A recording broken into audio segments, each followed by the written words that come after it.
But I just wanted to thank everyone for being here. You could be doing something else on your Tuesday afternoon, so we're just thankful that you all are here. My name is Laura Manley. I work here at EPN. We have not settled on a good title for me because I kind of do everything. Administrative resource is close. Workshop coordinator is also true, but a little narrow. So I just say Laura and I'm there. If you ever need anything, if you ever get emails from EPN, if they're not directly from Joe, they're probably from me. But thank you all for being here. We're so happy to have this workshop here about the history of the Episcopal Church and the Episcopal Church's Historical Society. I know there's going to be a good focus on archiving, which is something that I have helped my parish do, and so I'm fascinated to learn more. Just have a couple procedural items before we get started. First, this session's being recorded, so just be aware that it's being recorded. The panelists' voices are heard, but the attendees will not be. So if you have a question, just put it in the chat, not the Q&A that's been disabled. Please use the chat, and then you'll have access to the chat along with the recording. And the recording will be in our library within about 48 hours. We try to do it in 24. That would be me. But sometimes it takes a little bit longer. So just keep an eye on your email, because if you registered for this workshop, you will get an email when it posts. And I think that is it. So thank you all for being here. I'm happy to introduce Matthew Payne. He's, oh, sorry. I have not a complete title. There we go. Director of Operations at the Historical Society. I lost the director and I was like, something of operations. He's the Director of Operations at the Historical Society of the Episcopal Church, and he's going to start off our discussion, and he'll let you introduce you to the rest of the panel. So thank you, Matthew. Thank you, Laura, and thank you to the Episcopal Parish Network for this opportunity. The Historical Society has just recently connected with the Episcopal Parish Network, and we were at the conference in Kansas City a few weeks ago, and we are very excited about the opportunities to be able to share with the broader church on how it can better keep its history and be able to share that with others, but more importantly, how to use it and to be connected in a way that it helps you in making better decisions about the church today. With me today are three others who are on the board of the Historical Society, and they'll each be sharing some information. First, I will introduce you to Mike Utzinger, who is the president of the Historical Society. Then I will introduce you to Susan Stonecipher, who is the secretary of the board of the Historical Society, and then Sheryl Kujawa-Holbrook, who actually holds two positions on the board. She is both the editor of our peer-reviewed journal, Anglican and Episcopal History, and then also she is the historiographer of the Episcopal Church. And they'll all share with you in just a little bit more about themselves. We believe there is one person in each congregation with a passion to tell the story of their church history, and our goal is to connect those people with membership in the Historical Society to build a national network for sharing of ideas and support. The Society has three primary objectives. These are spelled out in our Constitution. The first one is we want to promote the preservation of the history of the Episcopal Church. It's not that we're doing the preservation, but we're doing things to try to help others in doing that preservation. The second thing is that we publish about the history of the Episcopal Church. And then the third thing, yes, this is in our Constitution. We're supposed to cooperate with others. It's a good thing to have in your Constitution, I think, and to be very assertive with it, because it is something that we need to make sure that we do. So I'm going to take a few minutes and talk to you a little bit about the history of the Historical Society. Then we'll move to Sheryl, who's going to talk about publishing and being historiographer. Then we're going to move to Susan, who's going to talk about different ways to promote preservation. And then Mike will talk a little bit about some more cooperating with others.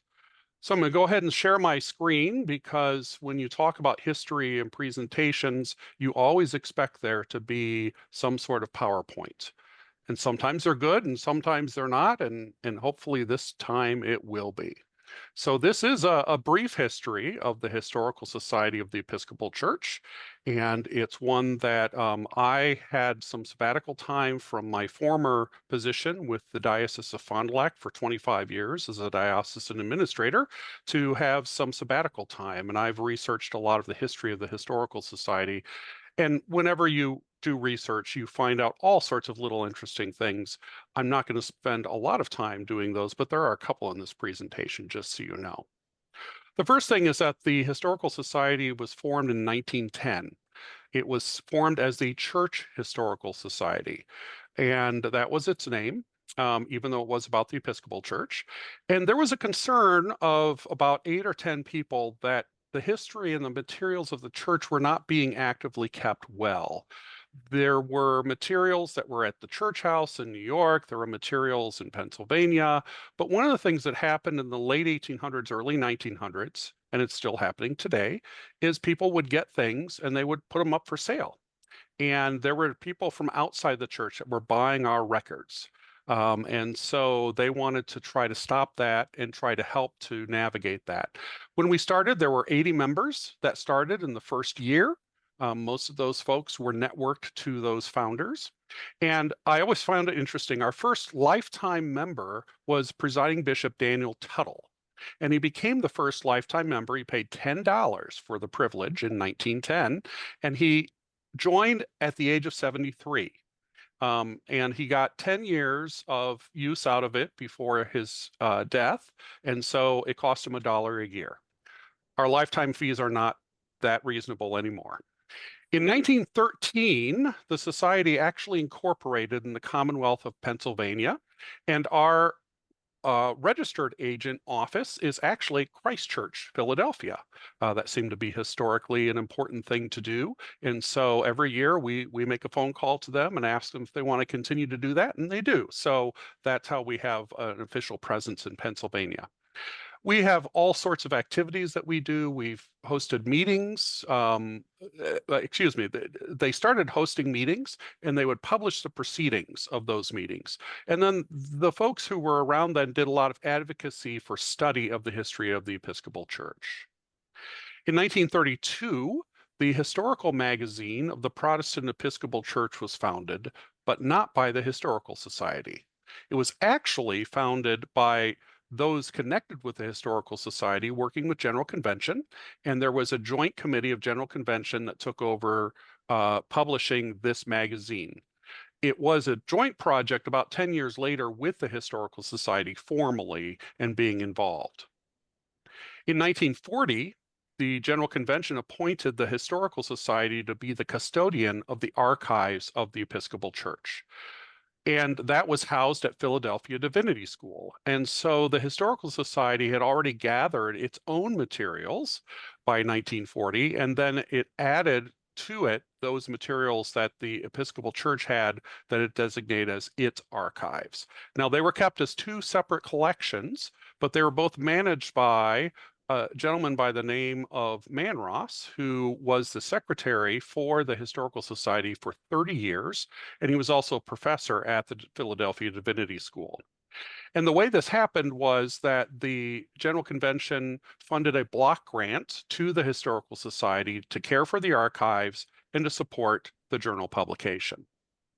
By 1955, it was clear that this picture is of those archives at PDS. It was clear that there needed to be a much better facility for the archives, and the Historical Society was interested in coming along. And so with the new Seminary of the Southwest, there were negotiations, and the archives negotiated to move to the Seminary of the Southwest to house the archives of the Episcopal Church.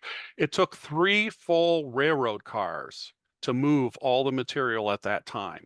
And when they got there, they found out that the elevator was about 9 inches less wide than all the pallets that the things had been packed on.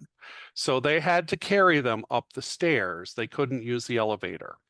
An interesting thing, everybody thought that Manross was going to come along, but he actually decided to stay in Philadelphia with his wife and continued on at Philadelphia Divinity School. In 1961, the Historical magazine fully became a publication of the Church Historical Society. General Convention said we don't need to do this anymore, and the Historical Society was basically doing it anyway, and so they just simply got out of that business. It was a little scary at the beginning because there was not the funding that was coming in to support it, and so people weren't certain how it was going to continue.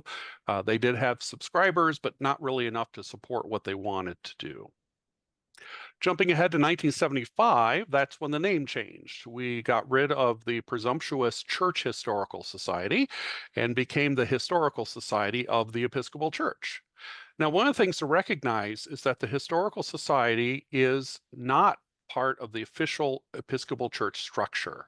It is a membership organization affiliated with the Episcopal Church. And so one of the things is that as we approach the bicentennial, and there was an awareness raised, especially for all things historical and the connection with the Episcopal Church with colonial America, you can see that the membership rose quite a bit in the mid 1970s. It went from about 1,000 people all the way up to 1,600 people. Then in 1978, we started kind of shifting more in trying to get things out there to support the work of historians and people who were doing the work of archives. One of them was in 1978, we began what's called the Nelson R. Burr Prize. Initially, it was intended to be for the best student paper.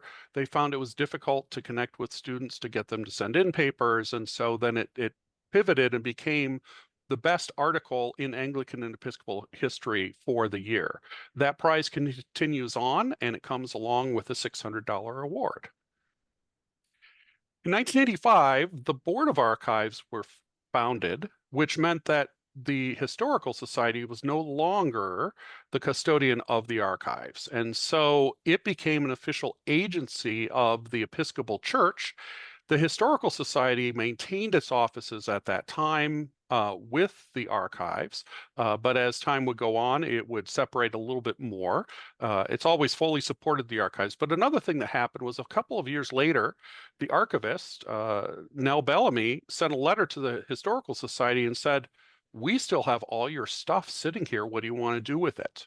And the board determined to give all of its holdings to the archives of the Episcopal Church.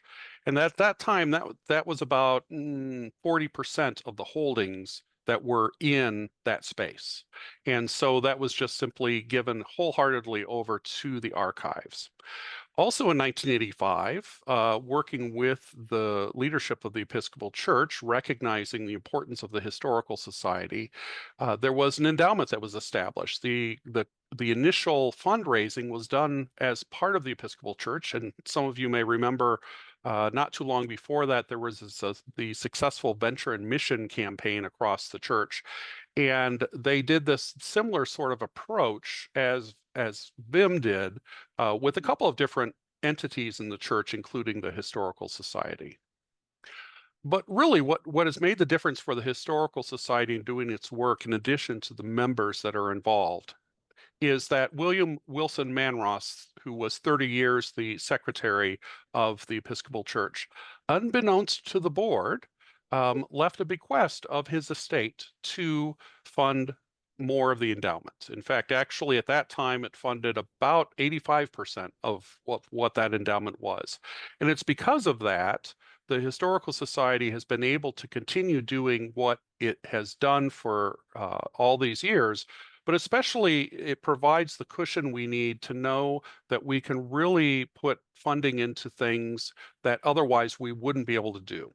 And as with all of you, when you have an endowment, you manage it correctly. Ours is actually managed by DFMS, and so it has done very well.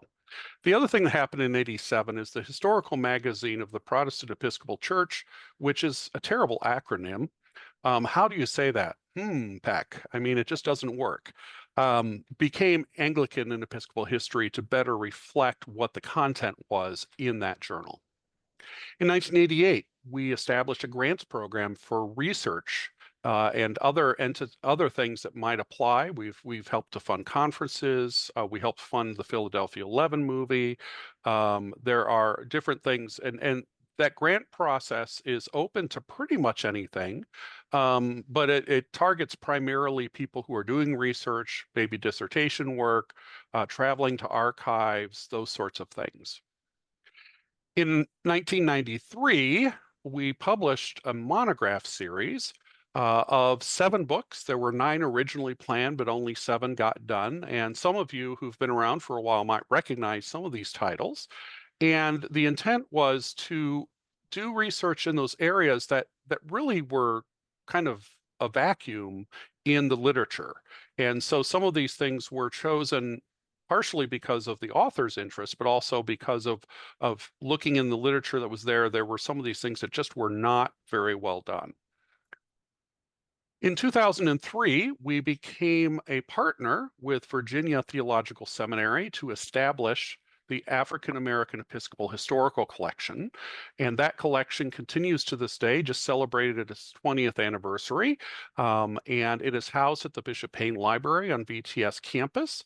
VTS provides staffing for it. The Historical Society provides support. Basically, we fund the Oral History Project as well as a travel grant program for them.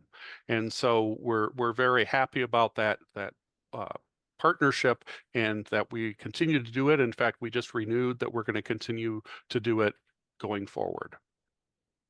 For those of you who know your history of the internal Episcopal Church, in 2010, we were one of those organizations that was basically told, you're a separate entity than we are. You really shouldn't be functioning under our tax exempt status. You should get your own tax exempt status and function separately from the Episcopal Church. And so we did that along with like the Episcopal Church Foundation and the Presiding Bishops Fund for World Relief, now known as now known as Episcopal Development and Relief, or Episcopal Relief and Development, excuse me, and United Thank Offerings. So there are lots of entities that did the same path that we did, but we are a separate 501c3 public charity status. In 2018, we established a new prize called the Pritchard Prize, and it's for the best dissertation, which considers the history of the Episcopal Church, Anglican Church in the Anglican Communion. But it's not that the dissertation has to be about the Episcopal Church, but rather it's a significant and important part of what that dissertation is. We're actually in the process right now of seeking those. We do it every 3 years.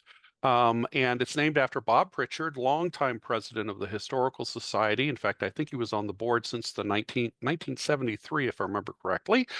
And many people know Bob because of his seminal work on A History of the Episcopal Church, that red book, which he's revised a few times, that most people use when they say, well, how do I learn about the history of the Episcopal Church?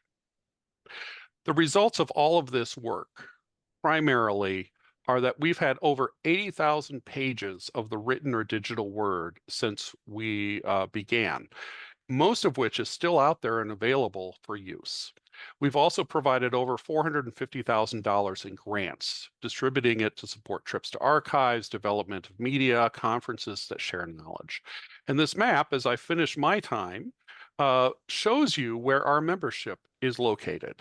And so we do have members in different parts of the world, and we actually are reaching out to some other folks to try to even expand that a bit, because of course the expanse of the Anglican Church across the globe is worldwide. And there are folks that we know that would love to participate in preserving that history and writing about it and getting it in front of others for their interest.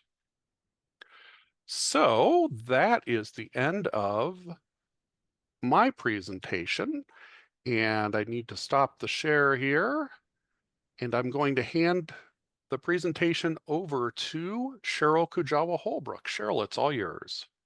Thank you. Hello, everybody. It's so good to see a group of names, and I'm imagining you in my visual imagination from so many different places in the church. As Matthew said, I'm Sheryl Kujawa-Holbrook. I have 2 roles. I'm the editor of Anglican and Episcopal History for the Historical Society. I've also, since June, 2024, the last General Convention, I've also been appointed the historiographer of the Episcopal Church. So I'll go over some of what that means, not just to me, but what it means for you and the resources that you have available. The first thing I think I'd start with is I'm pretty sure for myself and my colleagues here, but certainly the tone in our publications and why we do what we do is that we really do profoundly believe that history is integral to the ministry of the church, that who we are in terms of knowing our identity, passing our identity along to other generations, continuing to evolve as parishes.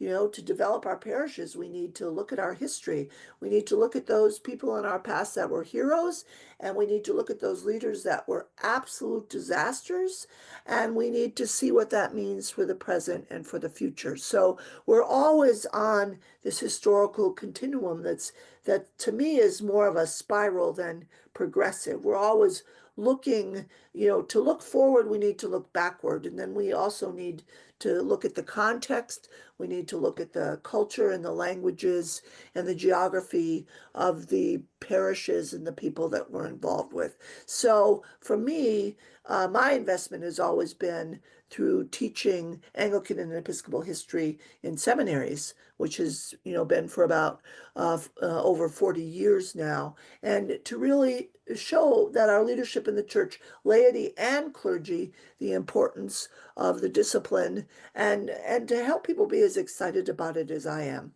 The first publication on the screen you'll see is Anglican and Episcopal History. It is our quarterly journal. I'd say throughout all our publications that we really strive to hit that sweet spot that we are academically competitive. We publish papers from some of the finest historians in the world, and we are also accessible. That academic work that nobody understands, sometimes the authors don't even completely understand, isn't our agenda here. We want to be able to use the journal as a way to to share this information. And we've added different sections besides academic articles. We also include a section on engaged history that seeks to uncover all the wonderful local work that's being done in history in these days. Those of you in parishes and dioceses that are studying the history of enslavement, those of you looking into connections with indigenous peoples in residential schools, one that'll soon be published in the journal, a group in West Virginia that said, we haven't done a lot about the history of the church in these mining communities. And there is this one wonderful parish that has survived neglect for many, many years and is run by lay people. And we want to look at and share with people how important that is. So we do that. We're also reviewing podcasts as well as books. We're looking at and letting you know about important sites in the Episcopal Church, where we have a growing number of sites that are related to Anglican and Episcopal history. That could be, everybody knows about, right, Jamestown, but we also have a Florence Perkins Center in Maine. We also have a Pauli Murray Center in North Carolina, right? We have museum exhibits like the one on FDR, right, in New York. So that kind of, and parish reviews. We also, in each issue, we review at least 2 parishes. So know that, the mixture of the journal isn't just for academics. We certainly also give an opportunity for publication to some new and up and coming academics, so that we will always have people following in our footsteps in this great discipline. But please know that it's an accessible piece of work. The other, and it's digital and hard copy. You can have one or the other. We also have the Historiographer, which publishes, it's more in a magazine format, has lots of pictures, has shorter articles, news articles, information on what's happening in different dioceses, parish histories, Some of our grant recipients have published in the Historiographer, and Matthew's showing you on the screen. We also, on the website, you can see the titles and many of those articles that are available for use. So you could use them in a parish discussion. You could look at them yourself, but they're shorter pieces of history. And there's a lot of local history that's covered. A lot of connecting and networking is done through the historiographer as well. We have two Facebook pages. We have one that is for the Historical Society, and we also have one that features the journal. Take a look at those. Please join those. We're fortunate that also a lot of dioceses have us on their newsreel. So it's a place you can go for diocesan information. We have on both of them, Matthew and I work hard to keep the advertisements for t-shirts and the cat pictures at a minimum on our professional websites. You can see both of those on my personal Facebook page, but on these it's really focused to sharing information, what's available through the Historical Society, and how we're really here to support history on all levels of the church. And so we're interested in what you're doing, and we're interested in consulting with you on the best way to preserve the history of your parish and your diocese. We also have an online newsletter, which comes out just about once a month. It's a clearinghouse that has the most timely and up-to-date information. Research requests, information about our grants are on there, information about events. For instance, this event was circulated that way. And you'll see the proposals, rare books, travel grants. And this is available, anybody that, really has the kind of information that should be circulated more broadly, beyond that which is sponsored by the Historical Society. That is also an opportunity for the email. So those are just some of our publications. Remember, the focus is on being accessible, and it's correct, historically correct, and professional quality publications, and at the same level accessible to people who throughout the church might be interested in that information. So we serve academic historians, we serve parish historians, we serve people interested in history. You might think you're the only one in your parish or in your location interested, but we certainly welcome that as well. The historiographer role, as I said, is a new one. I think I'm the 16th. The historiographer has a complicated history in the Episcopal Church, and I won't share it all now. The first one was in 1838. As those of you who remember our history, the church in 1838 was vulnerable, small, right? We're not quite sure we'll completely pull this off yet in this new continent. And so a historiographer was appointed to make sure that the records of the founding of the church and the experience of the church in its early years were kept and maintained and written. And so that was the first official move in 1838, Samuel Farmer Jarvis. And there's been various manifestations through it. I'm connected through the General Convention office now. And I'm beginning to see, I've been talking to a lot of people throughout the church.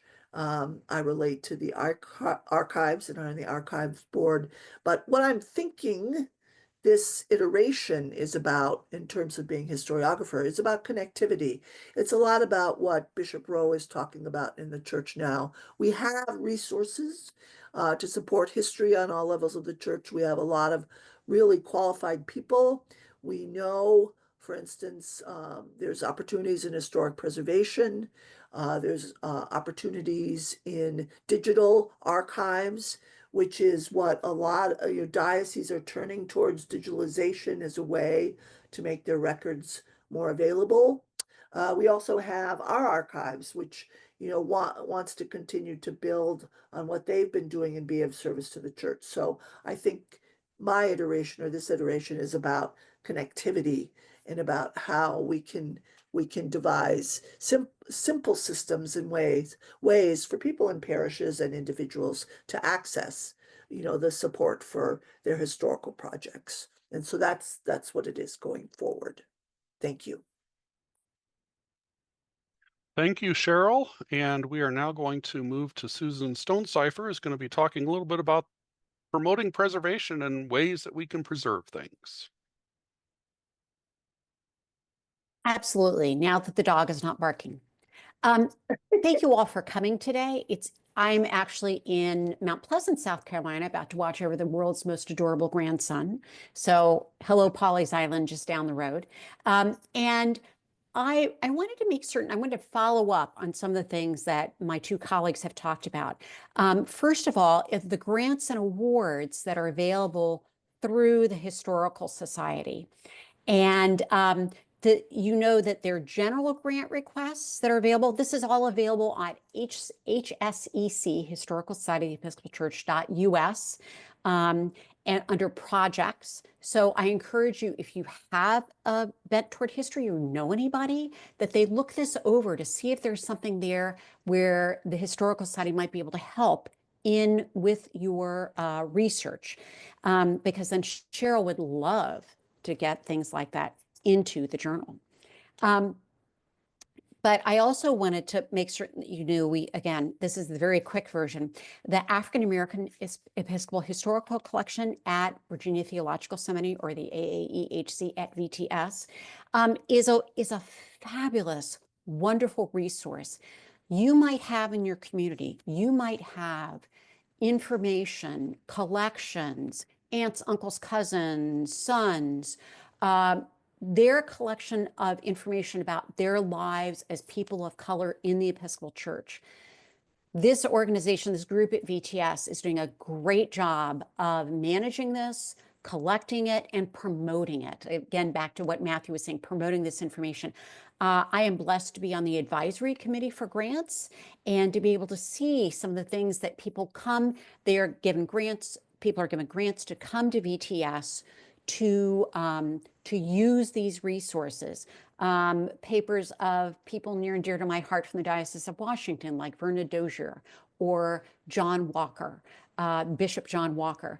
And it's just fascinating. It really, really is. So if you know of someone who might have papers or materials that could add to this collection, I encourage you to get in touch with them. Or if you are interested in doing this kind of research, there is information there about the travel grant program. So those are my Historical Society huzzahs that I wanted to make certain to tell you about. Sheryl talked about the Archives of the Episcopal Church, which is a resource to all of us, whether you knew that or not. So, and as you may be even more aware, being from Washington, D.C., people might now know what archives are in a way that they weren't before. They are the official records of an institution. And that's exactly what the Archives of the Episcopal Church do.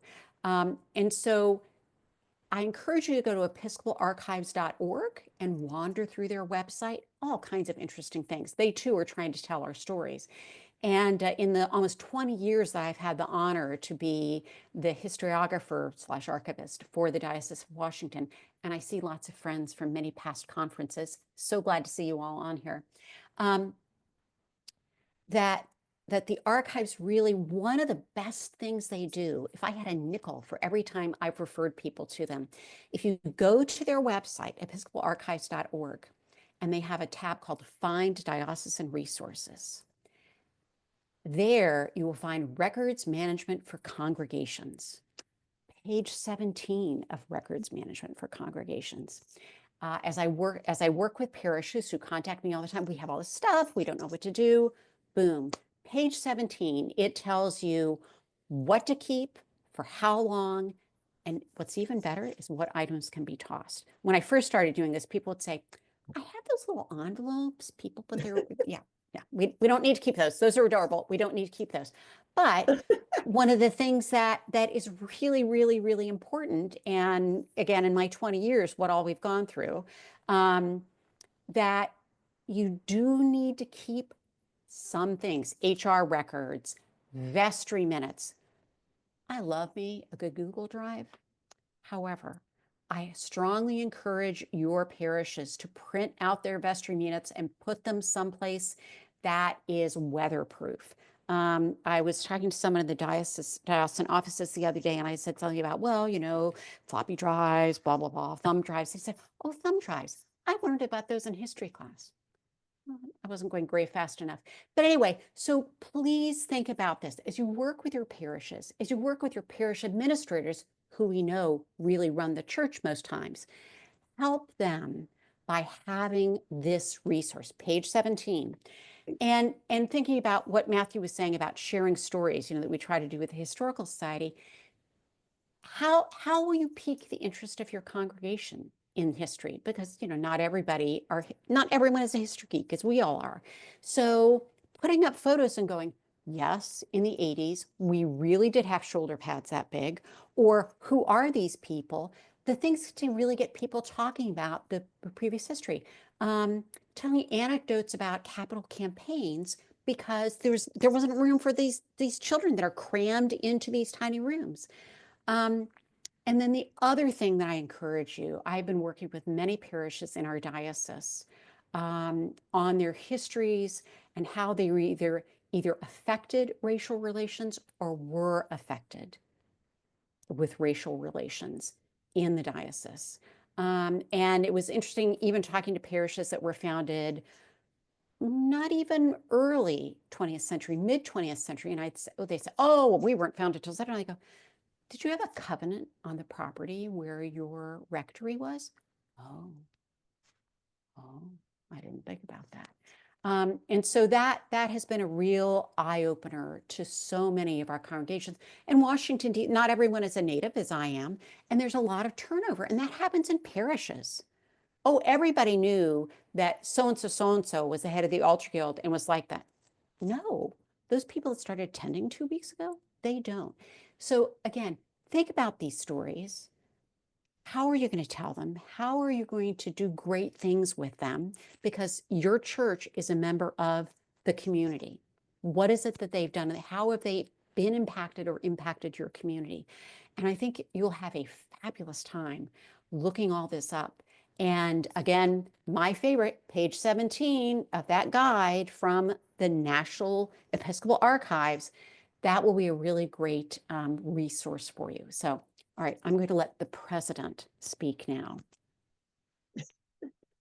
I do have to say, Susan, I think about many times I've been at parishes doing work, and I invested in knee pads because you end up finding them in boiler rooms, and they're in boxes on floors and hard floors, if people know where things are at all. No white shirts. Never wear white, because they'll just get those iron stains on them. But yes, bless you, Mike. Knee pads are a great idea. Well, and I think something, you know, for those of you who are here to think about is that there's nothing that is more discouraging for an historian, whether that's a local historian of your own parish, or it is somebody coming in to do work, to ask, you know, where can I see records during this period of time? And somebody says, well, I don't know. And then to find out they're just actually not there because somebody brought them to their basement one time. They never came back to the church. You know, taking and having a sense of care of one's history is really so important. And that's part of what all of us here want to, you know, get, you know, everyone to be thinking about. So I'll give sort of an eagle-eye view for the Historical Society and talk about cooperation, and I'll do that a little bit, and then we can turn things back over to Matthew and do question and answer in the comments, and have an opportunity for folks to ask questions. But one of our goals in the Historical Society, as Matthew mentioned, is cooperation. We cooperate in many ways, but we have 2 sister organizations that might be of interest to you, and I want to do a shout out to both of them. One is the National Episcopal Historians and Archivists, which is oddly on the bottom because I was reading my own script and not the way it was on the website. and then the Episcopal Women's History Project. And I think that we have worked with them in several levels. One, I think Matthew, I saw him mentioned in the chat that we co-published with them, the Historiographer. Sheryl mentioned that publication.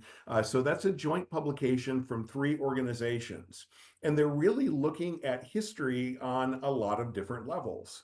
On the board of the Historical Society, and certainly it has been a goal of mine as president, I have worked very hard to make sure that we have represented on the board all the different types of professional ways that people do history. And so Susan is an archivist. That is by design, not to mention that she's brilliant at what she does. But it is by design that we have an archivist that is on our board. We have academic historians, we have librarians on our board. We have those who do public history and those that do local history and have been, they might be ordained. The point here is that there is no one way to do history and that we all learn from one another. And the board is meant to be reflective of that historical diversity. And so again, when Sheryl mentions that it's mentioned that our goal is to be accessible, that is also meant to be reflected on our board. And so our cooperation then goes with organizations that do similar things. In one case, looking particularly at women's history, often history, particularly in the past, one might rightfully ask, what about the other 52%? Of all the parishes, where are the voices there? And I think EWIP has really had a mission to make sure that those voices are heard. And so we cooperate with them and try to make sure that we reflect what the Episcopal Church is and who we are. Further, with the Episcopal historians and archivists, again, I think that that's more self-explanatory why we want to do that cooperation. Things happen on a local diocesan level. I saw one of the comments that said, do you take a particular ephemera? And Matthew said, well, look at the archives. That might be the National Archives, but might I say it might be the archives of the Diocese of Washington, right? And so there may be places that make— Call me before you bring it. Call me first. Sure. Well, and not envelopes, right? But I do think that there are different places where that material will be most valuable for the people, both that it came from and who it will serve. And so asking, and we can be helpful that way. Matthew is especially helpful if you call the office or email the office saying, hey, I'll connect you this way, I will connect you that way. I've seen him do it many times, and that's one of our goals to work with as well. Also with NEHA and EWIP, as they are often called, I do want to note that we participate in a Tri-History conference every 3 years with them. I'm going to share my screen very quickly, and I think that I have it here somewhere. Well, at some point I have my screen, and this is, here we are. What happens when you share a computer with somebody? There are a lot of tabs. And so this year it will be in June, and you will note that it is about the history of Latino ministry in the Episcopal Church. And so, again, it is an opportunity, and we've had different themes that we have looked at, trying to look not simply at historical moments, but the types of ministries that have been done that might be useful to folks in your diocese. This, by the way, is going to be bilingual. It will be in English and in Spanish. So there is a Spanish view. It will also be, we will have those who are translators. Trinity Church Wall Street really gave us a generous grant to make sure that we would have everything both in English and in Spanish, no matter at what sessions that will be taking place. So if you are interested in participating that in Washington, D.C. this coming June, or you have a paper that you think might be interesting, please send those along. Go to the website. I'll make sure that that's in the chat so that you can take a peek. And there might be an interesting panel or a place to put in work that you're doing. And we would, I'm sure that the committee would love to hear from you. Other things that we do in terms of cooperation include, you heard mentioned by Susan, the travel grants and oral histories that we have done in collaboration with the African American Episcopal Historical Collection, which is a collaboration that we have done with Virginia Seminary. Virginia Seminary has generously put up the space and the maintenance of that collection. It is a national collection. If you have, or your parish are looking for places to have history connected with African American Episcopal history, this is a place where you know it can be safe, it will be maintained, and it will be available to scholars and those who want to do that research. We do our part in this, not only in promotion of that, but we give money toward those travel grants and toward doing oral histories. So, you know, we give up to $7,000 a year to VTS, who and that money is then offered to scholars and folks who are doing work. And that is something that we have done for quite a long time, but we just made a renewal of that commitment and cooperation with them for 5 years. And I suspect that will continue. The only other things that I will note to you all is that we also try in the Historical Society to collaborate with our colleagues interdenominationally. And so I know that I have, Sheryl certainly has, and others spoken with our colleagues who are both in historical societies and who are archivists in other denominations, trying to understand what best practices are. Not all of these societies are the same. Many are like our denomination, which is we are not an official organ of the church. Others, the Historical Society is really the archives, and they are one and the same. There are different ways in which these organizations function and work. I have spent a good amount of time talking with my colleagues in the Disciples of Christ, the PCUSA, contacting organizations we have full communion with, like the ELCA and the Moravians. And so what are the work that they are doing? And so if there's something we can learn, we can bring back to our society and hopefully bring that to you as well. So I do encourage you, and I would hope to encourage you to note that we are trying to bring Anglican and Episcopal history broadly, but to bring back to you. And then the last thing I'll mention is our connection with the American Historical Association, where we are an affiliate organization. That, of course, is an academic organization, but it's one that brings not only levels of prestige and professionalism to our organization, but once again, we get to hear what other historians are doing. We get to bring that work back to you, and hopefully that is things that will benefit you as well. So, you know, my hope is that you'll know that the Historical Society is here for you. We would like that to be the case. And certainly those of us who are here would welcome questions. But for now, Matthew, I'm going to turn it back over to you. I should say, I didn't say where I was from. I'm in Hampton-Sydney, Virginia, where I teach as a professor there. And I also serve as a resident scholar at a local museum, the Robert Russa Moton Museum, which is the only dedicated civil rights museum in the state of Virginia. So from there, Matthew, to you. Great. Thank you, Mike. And to wrap things up a little bit, some of you may have noticed that we didn't really talk a lot about the history of the Episcopal Church. And that's because that's what we do with all the other stuff that we do. And so this was not a presentation on the history of the Episcopal Church, but rather to give you an entree into an organization that can help you in finding out that history as well as sharing that history with others.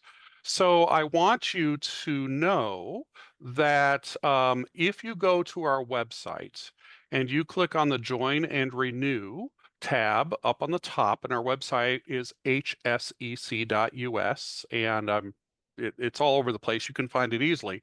But all you have to do is remember you're on an Episcopal Parish Network workshop, so EPN. So when you sign up, you can actually use that code EPN. It will ask you sometime through that process for a discount code, and you use that code EPN for Episcopal Parish Network, and we will be happy to give you a complimentary 1-year membership for retiree, student, or regular.